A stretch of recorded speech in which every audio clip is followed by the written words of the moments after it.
Ya. Assalamualaikum. Waalaikumsalam warahmatullahi wabarakatuh. Maaf telat karena ada rapat tadi.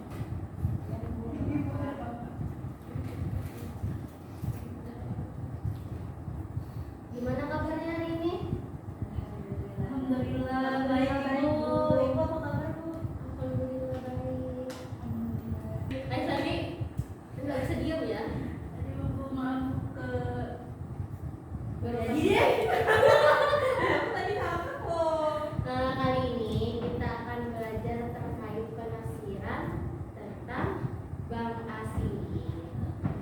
Nah ini kan teman-teman perempuan nih nanti pasti kedepannya pasti akan menjadi seorang ibu gitu kisahnya. Yang mana nanti kalau menjadi seorang ibu pasti akan memiliki anak. Nah salah satu kewajiban kita selaku menjadi orang tua nih apalagi ibu adalah memberikan ASI. Nah betul. Yang mana di dalam Al-Quran ini disebut dengan kata waladul anak. Nah hal ini tercermin dalam firman Allah dalam Quran surah Al-Baqarah ayat 233, yang dimana adanya anjuran nih dalam Quran surah ini untuk kita selaku perempuan apalagi calon ibu nanti untuk menyusui, karena sebagian besar pertumbuhan dan perkembangan bayi itu ditentukan oleh jumlah ASI yang kita berikan kepada sang bayi. Yang didapatkan yaitu termasuk energi dan zat gizi lainnya. Karena ASI untuk bayi itu sangatlah penting. Karena ASI ini anak-anak, kawan-kawan, merupakan makanan yang baik nih bagi bayi yang baru lahir. Karena kan bayi pasti nggak bisa langsung ngop nasi apalagi geprek kan, jadi harus nasinya ASI dulu, air susu. Bayi-bayi yang dilahirkan cukup bulan ataupun bayi yang prematur. Nah, meskipun demikian kawan-kawan, di lapangan faktanya semua ibu tuh belum mampu memberikan ASI-nya. Dikarenakan adanya beberapa alasan, entah karena alasan kesehatan, entah alasan karena ASI-nya tidak mau keluar dan lain sebagainya. Nah, ibu-ibu bertindak semaunya sendiri dalam hal penyusuan, sehingga menghiraukan perintah menyusui yang ada dalam Al-Quran dan ilmu kesehatan. Oleh karena itu, keberadaan donor ASI nih, apalagi yang kita kenal dengan Bang ASI, sangat dibutuhkan oleh seorang ibu yang tidak dapat memberikan ASI-nya atau misalkan ASI-nya nggak lancar gitu. Donor ASI bukanlah suatu hal yang baru, namun sudah dipraktekkan sejak zaman dahulu. Bahkan ada sebuah kisah nih di dalam sejarah bahwa Nabi Muhammad SAW pun tidak hanya menyusu pada ibu kandungnya. Siapa ibu kandungnya? Aminah. Nah, betul. Tetapi Nabi Muhammad ini juga disusukan pada ibu susuannya, yaitu seorang wanita yang bernama Halimah Sa'diyah. Searus dengan itu, yang sedang tren saat ini adalah terkait tentang fenomena Bang ASI. Karena di beberapa negara yang maju, Bang ASI ini menjadi suatu tren lah, menjadi suatu usungan untuk dapat ketika seorang wanita, apalagi seorang ibu, tidak dapat memberikan ASI-nya dengan baik. Makanya dibukalah suatu tempat, yaitu adalah penyimpanan tentang ASI, penyimpanan ASI gitu. Namun permasalahannya adalah di sini terkait adanya Bang ASI akan menyebabkan kerancuan nasab nih. Misalkan kita membeli ASI dari Bang ASI, nanti kita nggak tahu nih pemiliknya punya siapa, karena di Bang ASI kita tidak tahu pemilik ASI itu di siapa, karena ASI itu diperjualbelikan secara legal, secara apa ya, tanpa diketahui lah siapa pemiliknya.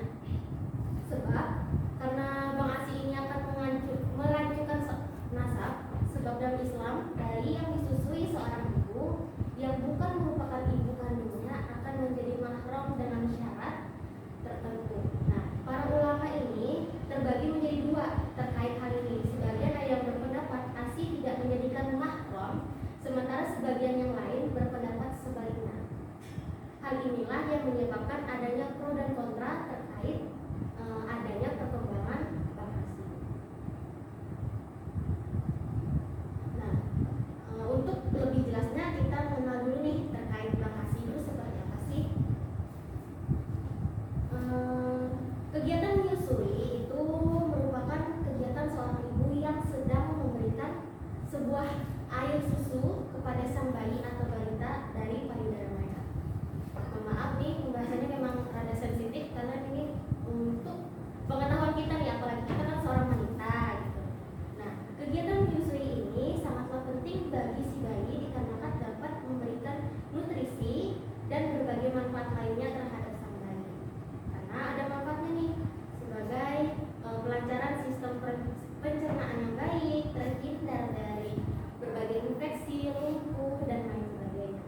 suatu kegiatan bayi yang mengisap ASI seorang perempuan pada waktu tertentu.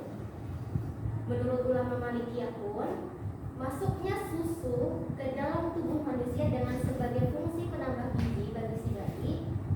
Nah, sedangkan pada ulama Syafi'iyah berpendapat bahwa rodoah adalah masuknya air susu seorang perempuan ke dalam perut seorang bayi. Sedangkan pada ulama Al-Hanabilah mengatakan bahwa rodoah adalah kegiatan seorang bayi yang mengisap ASI pada seorang perempuan dengan umur di bawah 2 tahun. Maka yang di sini adalah terkait tentang ayat rodoah itu ada pada Quran surah An-Nisa ayat 23. Nah, kata rodoah disebutkan sebanyak 11 kali dalam 8 ayat. Akan tetapi yang ayat yang memang berfokus besar terkait penyusuan ini ada pada Quran surah An-Nisa ayat 23. Nah, menurut penafsiran terkait Quran surah An-Nisa ayat 23 ini, dalam tafsirnya Quraisy Al-Misbah, seorang wanita yang menyusui anak yang bukan kandungnya dengan penyusuan yang sesuai syariat adalah menjadi mahramnya, sehingga tidak boleh dinikahi. Begitu pula dengan wanita-wanita yang memiliki hubungan dengan ibu susu, baik hubungan biologis maupun karena sepersusuan. Dikatakan di dalam tafsir ini, saudara sepersusuan jika seorang anak menghisap air susu dari payudara yang sama sebanyak 5 kali. Nah, ini menurut Quraisy kalau dia menghisap payudara perempuan lain sebanyak 5 kali dengan anak yang lainnya pada waktu yang bersamaan sebelum atau setelahnya, itu disebut keluarga sepersusuan atau anak yang mahram. Nah, sementara di dalam tafsir Al-Munir, Wahbah Zuhaili mengatakan bahwa pendapat dari beberapa ulama kayak mazhab Hanafi dan Maliki berpendapat bahwa sedikit atau banyaknya susuan yang dihisap oleh bayi itu tetap akan disebut sebagai saudara sepersusuan. Sedangkan Imam Syafi'i dan Imam Ahmad mensyaratkan tidak kurang dari 5 susuan. Nah, jika sang bayi menghisap kurang dari 5 susuan, itu berdasarkan hadis riwayat Imam Malik itu bukanlah mahram. Akan tetapi Imam Abu Hanifah menyanggahnya dengan argumentasi nih bahwa ayat persusuan tidak bisa dibatasi dengan khobar atau riwayat ahad. Dalam riwayat lain, Ibnu Abbas radhiyallahu anha pernah ditanya terkait ar-rodah. Ucap beliau, orang-orang yang mengatakan bahwa 1 atau 2 susuan saja tidak dapat menetapkan nasab persusuan. Selanjutnya beliau di dalam tafsirnya menyebutkan bahwa itu berlaku dulu. Bagaimana jika sekarang tentang terkait fenomena itu? Nah, sekarang berbeda dalam tafsir ini. 1 susuan sudah bisa menetapkan hubungan persusuan. Nah, sedangkan tadi dalam tafsir Al-Misbah menyebutkan sebanyak 5 kali persusuan.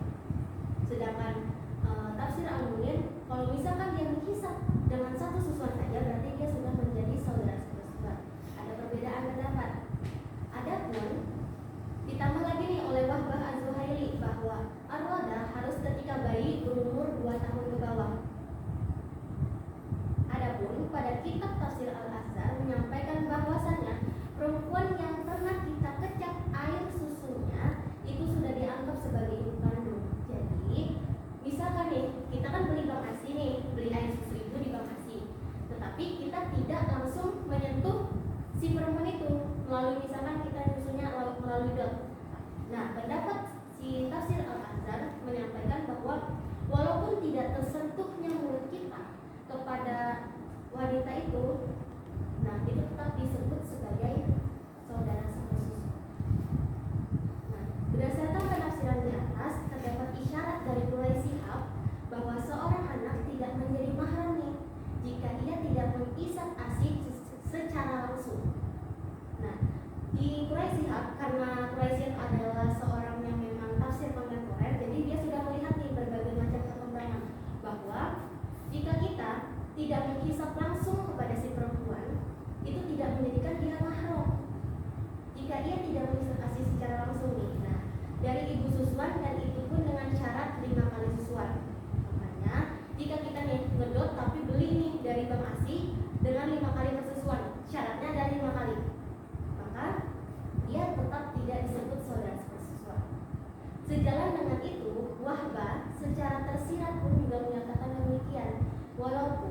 beliau tidak secara eksplisit nih mengatakan harus menghisap secara langsung. Namun dari penjelasan yang beliau sampaikan pada tafsir tersebut, beliau paparkan terlihat bahwa beliau cenderung menyebut jumlah berapa kali susuan.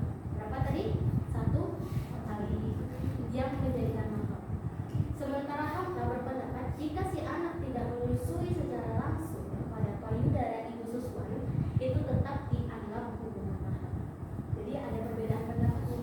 Jadi diserahkan lagi kepada teman-teman terkait misalkan boleh nggak ya kalau misalkan air susuku nggak lancar aku belinya di orang lain gitu. Jadi terserah kalian pengen ngambil pendapatnya.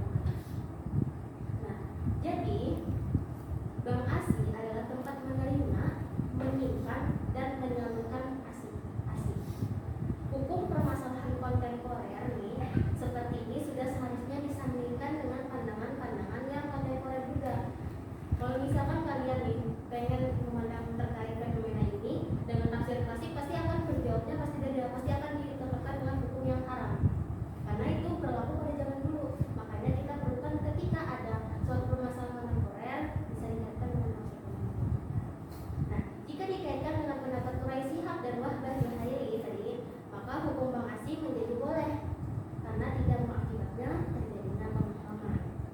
Namun jika dikaitkan dengan pendapat Hamka, beliau tetap berpegang teguh nih pada pendiriannya, maka Bank ASI hukumnya adalah haram karena dapat menimbulkan kemahraman yang mengakibatkan akan adanya keraguan nasab sehingga dikhawatirkan terjadinya perkawinan. Misalkan nih si Aisyah sama Yoga saudara sebersusuan, tiba-tiba nih yang satu ke Eropa, yang satunya di India misalkan. Nah tiba-tiba nih ketemu nih di dating app, ternyata jadi kan misalkan ketemu nih di dating app, oh aku cinta sama kamu, kita nikah aja. Ternyata pas diselidikin, lah kamu saudara sepersusuanku, tapi misalkan dia cuma ngambil minumnya pakai dot, berarti kan bukan saudara sepersusuan. Tapi kalau misalkan Aisyah nih ngambil pendapatnya Hamka, ya berarti saudara sepersusuan, nggak boleh karena mahram. Nah jadi terserah kalian aja mau ngambil pendapat yang mana gitu. Kalau zaman sekarang kan banyak nih alat-alat yang melancarkan hasil lah seperti itu. Karena ini kan masih pendapat-pendapat yang memang apa ya namanya belum banyak digunakan lah seperti itu. Beberapa tadi. Nah seperti itu. Ada yang masih bingung nggak terkait dengan Bank ASI nih? Boleh, silahkan. Mau nanya Bu, katanya saya itu pernah dengar kalau saudara yang sepersusuan itu bisa jadi saling suka gitu. Itu kira-kira benar nggak Bu? Sebenarnya kalau itu, kalau misalkan nggak pernah ketemu nih, ketemunya misalkan di kampus atau di mana, itu sebenarnya sering terjadi. Karena kan memang nggak ada hubungan kontak gitu kan. Biasanya kalau misalkan kita sepersusuan, tapi kalau misalkan masih saudara dekat itu, pastinya oh dibilang kamu ini sudah nyusu sama ini, nggak boleh karena mahram. Nah itu kan pendapat orang-orang dulu. Tapi kan kalau misalkan kita sudah tahu nih, oh ada pendapat yang kayak ini, gitu, ditanyain, Mak, semalam nyusu si Anu tuh langsung ada kakek takuni gitu. Sekarang kan banyak nih pendapat-pendapat yang memang mempermudah kita lah nantinya seperti itu. Gimana? Kasih Bu. Iya. Ibu izin nanya tuh, darah tuh masuk ke darah, ASI tuh masuk ke dalam darah apa sih? Mau nanya, ASI itu dengar-dengar dia bakal jadi darah gitu kan Bu. Nah, apakah memang boleh nih diperjualbelikan si ASI itu, dan darah itu boleh diperjualbelikan nggak? Boleh. Boleh. Boleh. Oke, udah terjawab. Cut aja. Oke, ada lagi yang masih bingung nih terkait sih gitu.